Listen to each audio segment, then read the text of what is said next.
Welcome back to our channel. This is the Comfort Food Haven. We are making lasagna the easy way and also a low-carb version if that tickles your fancy a little bit more. We're going to start with some ground beef, season it, and add our diced green peppers and onions for additional flavor and drain the fat. I've also provided a grocery list. Screenshot that for more. Prep your vegetables and get all your add-ins. Let's cook this dish. So for here, I'm making a ricotta mixture. And for some strange reason, I have held on to my mom's tradition of adding eggs to it. I have no idea why she did that. She actually used to make her lasagna by adding cottage cheese, a couple of eggs, and Italian herbs to it. But, you can always skip that if you don't prefer the texture of ricotta. So after your ground beef is cooked and drained, we're then going to add in our tomato sauce and crushed tomatoes and some Italian seasonings and let all that simmer for about 6 to 7 minutes on low to medium heat.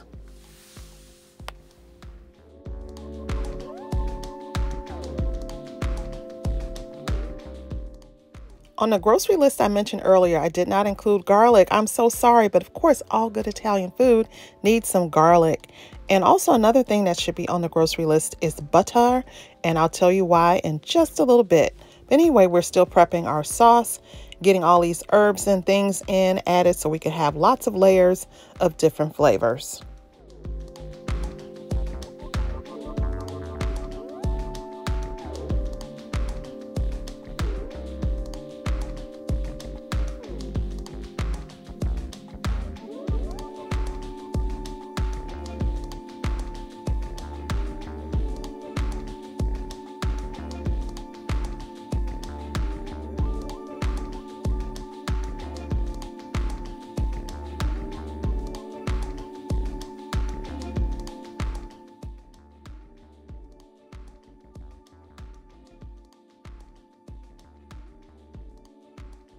Here's where that butter comes in handy. We are making a roux or a bechamel sauce, also known as a white sauce. This is the base for my macaroni and cheese recipe as well. If you like baked mac, that's homemade, the soul food kind, I can share that with you. I have a recipe from my main channel, my personal channel, which is Latrice Kelly. I'll add it in the card above and in the description box below. So to make your roux or your bechamel sauce, you need to get that butter started melting in your skillet. And then we're going to add a little bit of flour in there, just a couple tablespoonfuls, as well as some milk or some heavy cream. And then you want to give that a good stir until you get all the lumps out of your sauce. Make it as smooth as possible. You definitely want to season the sauce with some salt. And so in my case, I believe I'm using sea salt. Sea salt? Goodness, this voiceover is difficult today. In any event, stir, stir, stir, stir. You're going to need a good whisk and you're going to get the sides pulled in. If it seems too thick, you can definitely, loosen it up with a little bit more milk. Conversely, if you find that your sauce is too loose, go ahead and add just a dash too more of flour.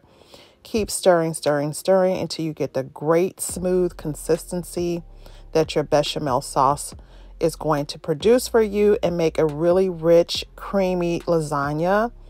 And so towards the end of this, I'm also going to add some mozzarella cheese. So some additional creaminess is added in as well.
Okay, it's time to check our handiwork on this bechamel sauce. How did I do, everybody? I really think that this is my feather in a hat moment. I am not a classically trained chef or cook or anything like that. I just know my way around the kitchen after a lot of lifelong observing my mother cook, my spouse cook, and I just learned on my own. But I really feel like the bechamel sauce is like chef's kiss when it comes out that perfect. Okay, so for the lasagna, we're going to go ahead and start layering everything together. I have two dishes here. The blue one is going to be our traditional lasagna. The left side is going to be the low-carb version with the zucchini noodles. Start with your sauce at the bottom and then layer noodles on top. And then after that, we're going to add spinach, the ricotta mixture, and the bechamel sauce. And then we're going to alternatively start adding in our shredded cheeses as well in between. And just layer, layer, layer. It doesn't have to be formal or you don't have to follow a certain rhythm. Just keep layering and customizing it however you see fit. Noodles, cheese, sauce, tomato sauce. Put it all in and just watch it all pile up. And then once you have a nice set of layers, you can go ahead and preheat your oven, which should have been preheating already. 375 degrees. We're going to cook this for about 30 to 35 minutes until everything is nice and golden and bubbly and hot and you have a wonderful pan of lasagna. The low carb version came out really amazing. I really feel like because I'm watching my weight more that this is the way I'm going to probably make it going forward. But obviously the pasta version, more people love to eat a pasta because it's just delicious. And so I also want to encourage the no boil noodles because it's less mess. It's easier to handle.